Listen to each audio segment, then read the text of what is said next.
Please help support the channel by visiting our Amazon store, affiliate link below. Hey, what's going on, everyone? My name is Matt Jarbo. This is $3 Theater, and today is November 15th, 2017. As you can tell by the thumbnail on the screen, we were gifted today with a great little thing, and that, of course, would be a teaser trailer for Deadpool 2. Now, this 2-minute little thing, I'm not going to show it to you on here necessarily, and the reason why is because 20th Century Fox is one of the absolute worst when it comes to false flagging videos on YouTube. I have gotten more content ID claims and worldwide blocks for just even using screenshots from a Fox film. I'm not even kidding you, to where it's not even worth it. But we'll kind of skip around a little bit to talk about this very funny homage trailer here. So this, of course, is definitely playing on Bob Ross. This is the Getting Wet with Deadpool, or Getting Wet on Wet with Deadpool 2, where he clearly, is making fun of more movies and has a bunch of other little gags from the internet thrown out here, and he's trying to paint and get his box office gold, and he starts off here with this blank canvas and paints on it a little bit, and then what do you know, it's a snowy mountainside that he talks about wanting to roll around in all that fresh powder, and then says, "Man, I love cocaine." And honestly, given how much of this is kind of already rooted in the 80s, just in terms of some of the pop culture references, it makes me believe that we will see a fair amount of that in the film, that they're going to be going a lot more for 80s humor and playing up that particular decade, if you will. And then, of course, he skips over, does a little bit more stuff over here, and then bam! Now he's all of a sudden got this cabin in the woods. So he starts painting a tree and doing all this kind of stuff and whacking off one more time, and then gets to the last little shot right here. Now, this painting, this guy you see on the screen right here is Nathaniel Essex, or Nathan Essex, whatever one is, Mr. Sinister. We saw him teased at the end of X-Men Apocalypse, where that was supposedly going to be something that was tying in somewhere in the Fox X-Men universe. We thought it would tie in to maybe something involving Logan. It didn't, which is fine because that was its own side thing. I didn't think it was going to tie in to Deadpool, but you can see that Fox is trying to converge the franchises. So essentially, this is what we're getting here. And then we get a little bit of a teaser showing off a bit more with the film itself. A couple little things here. This was interesting to me, because this one shot shows you, brotherhood, and it's like pure blood type stuff, right? Or pure blood right here. That's what it says. So I think this is like anti-mutant racism and everything else. So we're going to get a bit of that explored in this. Something that clearly was trying to be explored in X-Men, the original trilogy. But then, I guess you could say in every X-Men movie to an extent. But here we're going to see more of that, I think. We get like, there's a couple of quick shots of certain things. But overall, what we get here is this little bit here at the end showing off Cable in the poster that I showed the other day. And so if I can get a better shot of that there, because they really don't do that. But anyway, you get to see the whole point there. The whole idea there is that this little teaser is giving us an idea of what to expect from Deadpool 2. A little bit of the action scenes. Negasonic Teenage Warhead is back. Vanessa's back. Dopinder is back. I mean, clearly everyone here in this poster is going to be in the movie. The only one we didn't see, the only ones I should say we didn't see in the trailer were Cable himself as well as Colossus. However, I'm sure at some point in time they'll release a full trailer. What's Fox's next big movie anyway? I don't know right now, but whatever the next big movie is, we'll have a trailer for Deadpool 2 in front of it probably. But I did see an article where people are talking about how the franchise is already running on fumes because of this teaser, because it was an overextended Bob Ross joke. And people out there who are fans of Bob Ross get the joke because, he'll take his time. He'll take his time to get you to the end. He'll take his time to produce the right kind of painting, and it works out well. So again, I like the humor here. I like what they were going for, and I think it works out well for just a teaser because it does sell us more on to an extent what the film is going to be about. But with that, let's jump over to a bit of controversy because this is still one that's up in the air. Justice League's Rotten Tomatoes score was a big point of controversy yesterday. Everyone was like, "Oh, they're holding the score because the review embargo lifted at midnight, and everyone's reviews went up who have seen it." And for the most part, it was good. It was fair. It wasn't like great, blow your mind like Thor Ragnarok or nothing, but it definitely was getting okay scores. But we know that Rotten Tomatoes is holding it until tomorrow when they unveil it on their Facebook show, which is getting a lot of people kind of pissed off at Rotten Tomatoes. And part of that has to do with how important that score is, with how studios will view the success or failure of their film. And I do believe it's a poor system to use. I believe that it's an absolute crap system to use to justify how well something is done. But that's, what I hear, and I could be wrong, but that's what I've heard over the years, is that they use a lot of that score, those Metacritic scores, as a way of determining some aspects of it. So anyway, over here on Flickster, apparently this morning it was shown that Justice League's Rotten Tomatoes score was actually 48. And that's not very good. It's got a rotten score. I said yesterday that I predicted it being around 65, 66, right there at the bottom end of the fresh rating. And I was wrong if this is believed to be true. You have people out there that are speculating that this has been faked.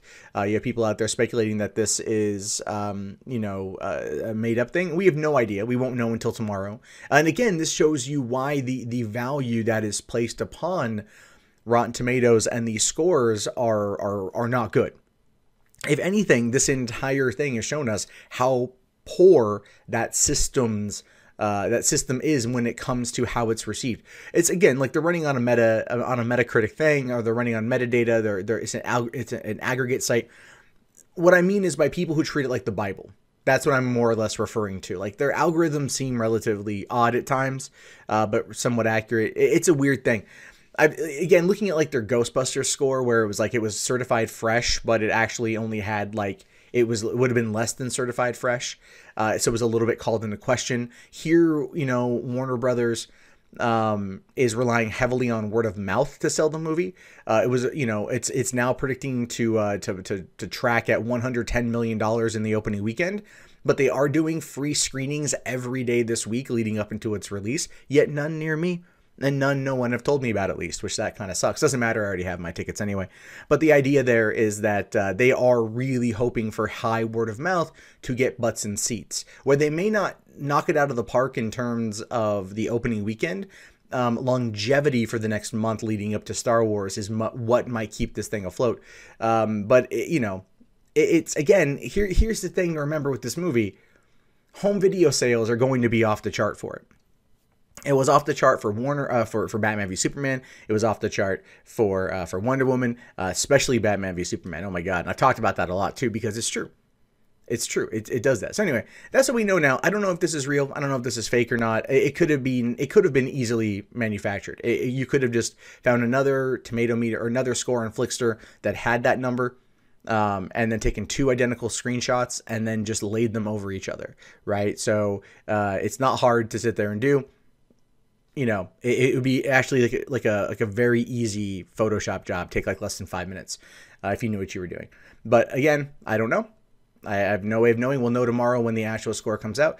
So this one is pretty cool because apparently I totally forgot this was a thing, that Galaxy Quest was becoming a TV show for Amazon.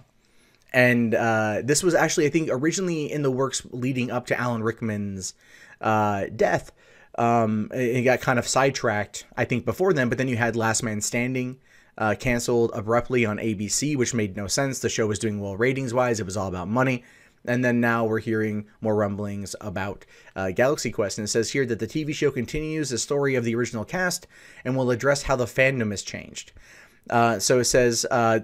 So when asked about the show, Paul Scheer, who is writing it, says, "Right now I just handed my first script to Amazon, so I'm in that zone. I'm excited about it. It's a bigger idea that's kind of morphed and changed a little bit, not much. The thing I keep saying about it without giving too much away, because it's going to be so long before people get to see it, I don't want people to get too burnt out on me telling you what it's about before it gets to that point. But for me, it was really important to do service to a Galaxy Quest story that gives you everything you want and indoctrinates people who have never seen Galaxy Quest into what a fun world it is. that Tropic Thunder Galaxy Quest world, and also continue the story of our original characters and have consequences from the first film. So it's mixing two casts as a separate kind of adventures that merge. I'm looking at this first season not as episodic, but as a serialized story. So the only way I've been looking at it is using everything from the first movie and making the reasons for everything not just, I want to avoid anything that could be viewed as a reboot or for reboot's sake. There are real reasons behind these choices, maybe too much so. And that's not like a very, explanatory, but it gives you a bit of an idea. Now, it does say here in the article that we've heard from our own sources that the show is aiming to mix the older cast with the newer one. But there's our first official confirmation. While I don't specifically ask them about bringing back the original cast, Tim Allen, Sigourney Weaver, Tony Shalhoub, Sam Rockwell, and Daryl Mitchell, it seems like that'd be a no-brainer. And truth be told, I would argue that's probably going to happen to some extent or another. Sigourney Weaver, just coming off of doing a run on The Defenders, was good. So she's been in that serialized zone, and she might like it in terms of acting. I know she enjoyed working on Galaxy Quest. Sam Rockwell is still kind of, he kind of floats around, but he doesn't really have anything lined up. Daryl Mitchell, we haven't seen in years. Tony Shalhoub is not doing anything right now either, so we could easily get them on board. Sadly, Alan Rickman passed, about almost 2 years ago now. Damn. And then, of course, Tim Allen is currently, I think he's touring on a comedy show right now. But other than that, he probably would not be against coming on board, if maybe reoccurring in the first season, but then coming on probably as a main character in the second season. I could see that happening unless he is just ready to jump back into it and then wants to really get involved and really, kind of like have a success, right? Because like I said, Last Man Standing's abrupt cancellation was probably a bit of a gut check for him, simply because ABC killed it because of money and they didn't want to foot the bill for it, which is what they were contractually obligated to do if it got to that point. And sadly, no other show picked it up, so we'll never get a proper series finale, which is unfortunate because for 6 seasons, I actually watched the hell out of that show, and I loved that show, and I was very bummed that ABC did what it did. So I'm hoping that he comes on here as more of maybe a kind of an FU to ABC, like, if you don't want me, they'll take me, and I'll knock this out of the damn park. But then again, Tim Allen is Tim Allen, and who knows where this could possibly go. So jumping over here to something that I totally spaced on. Again, I forgot what year it was. I forgot that we are coming up on December of 2017, which marks the 20th anniversary of Titanic. How has it been 20 years? Right? How has it been 20 years since young men continuously flocked to the theaters in order to go see Kate Winslet's boobs in a PG-13 film? That was a big draw for many people in my school. It was like when I was in it was like a film study class in high school. The Titanic had come out, and the teacher wanted us all to go see it as like a class field trip sort of thing. So she got permission from the school, and then they said okay, and we all got to go see boobs. It was a big thing back in the 90s. We only had dial-up internet. You could only get so much of dial-up internet. Nowadays, it's nothing. It's tame. You could find that almost on network television if you try hard enough in some places. But no, back in the 90s, it was different. But anyway, it says here that Dolby Laboratories, Paramount Pictures, and AMC Theaters announced that they are celebrating the 20th anniversary of the romance/disaster flick by sending it back to theaters for 1 week starting on December 1st. Tickets are on sale now. James Cameron says it's the best looking version of Titanic ever released, saying, "We mastered a few minutes of Titanic in Dolby Vision and I was stunned. It was like seeing it for the first time. Now the entire film has been mastered. I'm excited to share it with audiences across the US." Cameron teased that this is beyond 3D, beyond 70 millimeters, beyond anything you've ever seen before. The image leaps off the screen as bright and vibrant as life itself. This is the way all movies should be seen, and without a doubt, Titanic has never looked better. Titanic, which made A-listers out of Leo DiCaprio and Kate Winslet, grossed over $2 billion at the box office, won 11 Academy Awards, including Best Picture, Best Director, and Best Original Song for My Heart Will Go On. $2 billion in 1990s money. That should tell you some stuff. That's insane. I haven't watched Titanic since like 1997, all the way through. I haven't seen it since the second time I saw it in theaters, which was when I went to go with my class, boobs. And as a result of that, I still remember a great deal of the movie. and everything else. And you know what? If this was playing anywhere near me, I'd go see it. The downside to it is because it's only with AMC. The nearest AMC for me is Seattle, which is about 60 miles or so away. And so with a kid on the way, it's not in my, I can't make it. I'm just not going to be able to go see it, which is unfortunate. So maybe they'll release a remastered version on home video, or maybe it will be popular enough to where it can be released wide and go to other theaters and other chains that might be closer to where I live. And that is the downside to living where I live. And if you don't live near a major metropolitan area, you do get really screwed with these particular types of screenings, which is one of the reasons why I loved it, you know, when Kevin Smith did his Traveling Roadhouse for Red State a couple years ago. I didn't go see it because I just didn't have the time or the money. I was living in Los Angeles and stuff, but I love the idea. I love the concept going and taking this film around to people who may not be able to go see it if it comes to these major cities. So there's that. Unfortunately, I don't think I'll be able to go check it out. But hey, if you get to, let me know how it is. Let me know if it really does pop off the screen. And if you come out of there wanting once again to be drawn like one of Jack's French girls. But finally today, this is an interesting story that the Weinstein Company's Paddington 2 lands at Warner Brothers for a U.S. release. Now, this just goes to show you how bad the Weinstein Company is. It's like the fallout from the situation with Harvey Weinstein is horrible. Everything that happened with him is horrible, is what I'm trying to say. But the fallout from people who've done nothing wrong is even crazier to me. But I also feel like this is something that they figured was going to happen, and they essentially planned for it to happen like this. This is one of those situations where I look at this story and it's like, yeah, okay, you know, Weinstein Company is going to be filing for bankruptcy or something like that pretty soon. They're going to be selling off their assets. Everything's going to be gone, and they're doing it because now they feel that it's insanely tainted. Truth of the matter is, it's really not. Harvey Weinstein being out of the way is still not, you know, people would still go, oh, Weinstein Company and whatever. The average moviegoer, and let me be bluntly clear here, doesn't really give a crap. They're not going to care. So them selling everything off and closing it all down is all for appearances in Hollywood. That's the best way to describe it. Now, who's to say whether or not this film is actually going to go on to do anything, whether or not it's going to go on to make any money? Again, the average moviegoer isn't going to give a crap. This is a family film. Parents, you know their kids don't know about any kind of the sex scandal in Hollywood, and their kids who enjoyed the first Paddington are probably going to want to go see the next Paddington. It's how these things work out. But hopefully the film can find some success. I did very much like the first movie. So that's this episode of $3 Theater. Again, it's some stuff, some other stuff. It was kind of, you know, mixed bag of info today. Not every day is going to be huge in terms of news bombs and drops, but at least the Deadpool 2 teaser will hold us through at least a little bit until we get the full-fledged trailer sometime soon. The movie is like 6 months away from coming out. The marketing is going to start ramping up here pretty hard. And they're going to do everything they can to get you in to see this movie, simply because the marketing on the first film was so good that it actually, it helped. Whoever did the marketing for the first Deadpool should probably win some awards somewhere. However, as a quick side note to that, I would like to kind of also warn you guys against over-consuming the Deadpool marketing. They know how well it worked for the first time around, and they're going to try to capture lightning in the bottle twice. Here's the thing to consider with that, though, and I'll tell you this, my personal experience. When I went and saw Deadpool, I was hyped. I was stoked. I wanted nothing more than to watch this movie. I'd consumed every bit of advertising. I'd watched the trailer multiple times. I shared it with all my friends. I wanted it. Then I saw the movie for the first time, and it actually let me down.